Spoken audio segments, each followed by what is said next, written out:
Vous êtes de plus en plus nombreux à nous suivre et à participer à l'évolution de la chaîne Afrique N24, et sincèrement nous tenions à vous en remercier.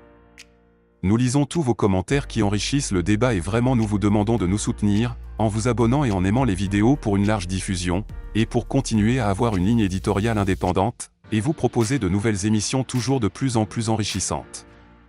Encouragez et protégeons la communauté Afrique N24, en vous abonnant et en cliquant sur le pouce bleu j'aime sur les vidéos que vous visualisez. Ne restons pas passifs, soyons actifs. Merci et à bientôt. Le bulletin d'information de ce jour.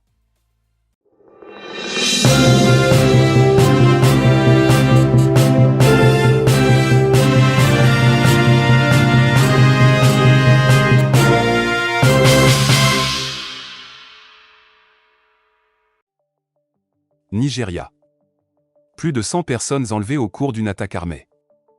La région de Zamfara, au Nigeria, a été le théâtre d'une attaque brutale où des hommes armés ont ouvert le feu dans 4 villages, enlevant plus de 100 personnes, en majorité des femmes et des enfants. Ces faits ont été rapportés par la chaîne de télévision Channel samedi dernier. Les témoignages des habitants révèlent que le chef du groupe armé a imposé aux villageois une somme de 110 millions de naira, environ 137 000 $, présentée comme une taxe de récolte. Un délai de 2 semaines a été donné pour le règlement de cette somme, sous la menace de représailles. Malgré la sévérité des lois nigérianes qui prévoient la peine de mort pour les enlèvements, les prises d'otages à des fins de rançon demeurent monnaie courante dans le pays. Sahel.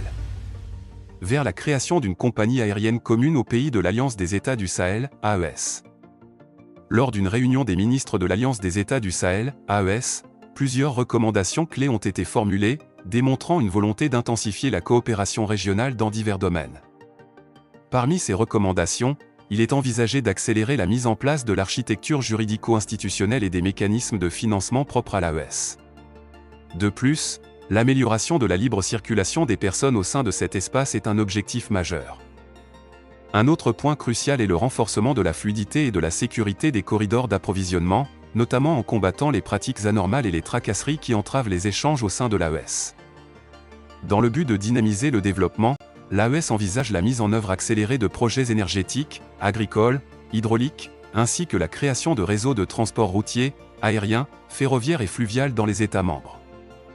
Notamment, l'une des propositions majeures est la création d'une compagnie aérienne commune aux États de l'AES, un pas significatif vers une collaboration plus étroite dans le domaine du transport aérien.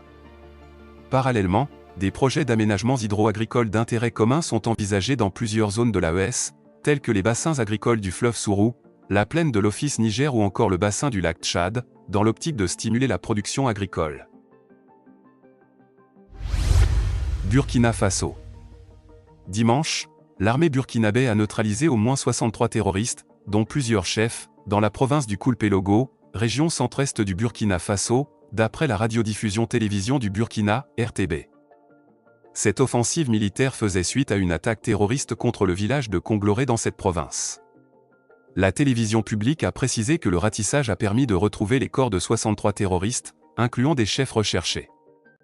Des terroristes venus du Ghana en renfort au groupe burkinabé ont également été neutralisés, marquant ainsi l'une des plus grandes défaites des terroristes sur le territoire burkinabé, selon la même source.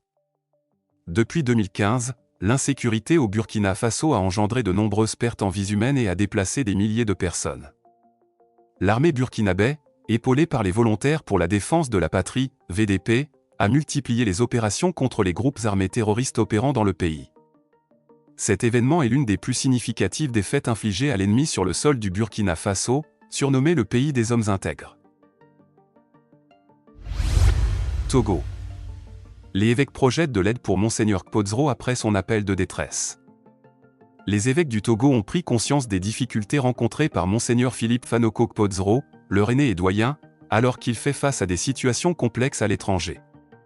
En réponse, ils ont exprimé leur volonté de lui apporter leur soutien. Lors de leur 134e session ordinaire à Kpalimé, du 21 au 24 novembre 2023, les évêques ont mis en lumière la situation particulière de Monseigneur Kpodzro. La déclaration des évêques, signée par le secrétaire général et porte-parole de la Conférence des évêques du Togo, CET, le père Émile Segbedji, exprime leur douleur et leur indignation face à une récente vidéo circulant sur les réseaux sociaux, montrant Monseigneur Kpodzro. Dans cette vidéo, l'archevêque émérite de Lomé, âgé de 93 ans et en fauteuil roulant dans un couloir d'immeuble entouré de quelques effets personnels, partage sa détresse. Il exprime son manque de logement et de nourriture, mentionnant avoir été expulsé de l'hôtel où il avait été temporairement accueilli. Face à cet appel à l'aide, les évêques ont annoncé leur intention de trouver des moyens appropriés pour le soutenir, tout en invitant les fidèles à intensifier leurs prières pour lui. Monseigneur Kpodzro avait quitté le Togo après l'élection présidentielle de février 2020, s'engageant aux côtés d'un candidat de l'opposition, en l'occurrence Dr Agbeyome Kodjo, pour favoriser un changement politique. Depuis plus de 3 ans, il réside à l'étranger, d'abord au Ghana, puis en Suède, pour des raisons politiques ou personnelles selon différentes perspectives. Malgré des problèmes de santé l'année précédente, il avait récupéré après des soins et avait réfuté des rumeurs infondées. Du fait de son âge avancé et du poids de son héritage pour le pays, quels que soient ses traits de caractère, il est crucial que les évêques et les leaders d'opinion interviennent pour permettre à Monseigneur Kpodzro de revenir sur la terre de ses ancêtres, tant qu'il est encore possible. Likez la vidéo si ce n'est pas déjà fait. Laissez aussi votre point de vue en commentaire. Abonnez-vous et cliquez aussi sur la petite cloche de notification pour ne rien rater de nos prochaines vidéos. N'oubliez pas de partager aussi la vidéo et de la liker.